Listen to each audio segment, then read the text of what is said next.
The next commonly asked question is, for a person who has not delivered before or delivered very long ago and forgotten what labor pains are like, what is false labor and what is true labor? Doctor, how do I identify the difference between the two?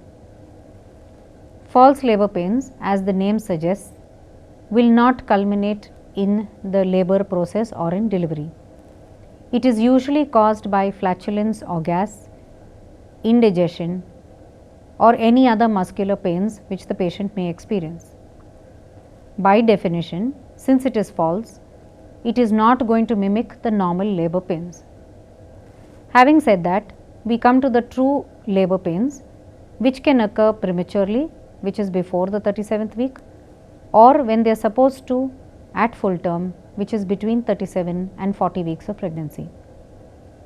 When the pains start, they may either start as lower backache and shoot forward into the lower abdomen, or may be restricted to the lower abdomen itself. The pains may start out at very inconsistent pains, maybe even 1 hour or 2 hours apart, and gradually get quicker and stronger.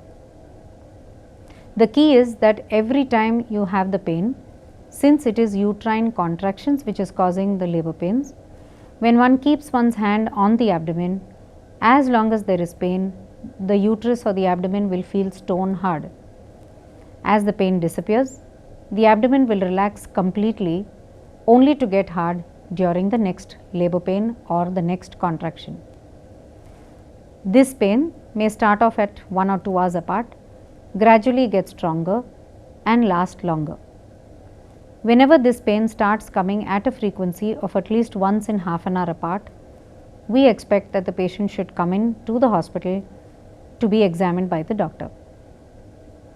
Apart from the false and the true labor pains, in the third trimester, we have what is normally known as Braxton Hicks contractions. These are normal uterine contractions which have nothing to do with the process of labor and only aid in the uterine circulation.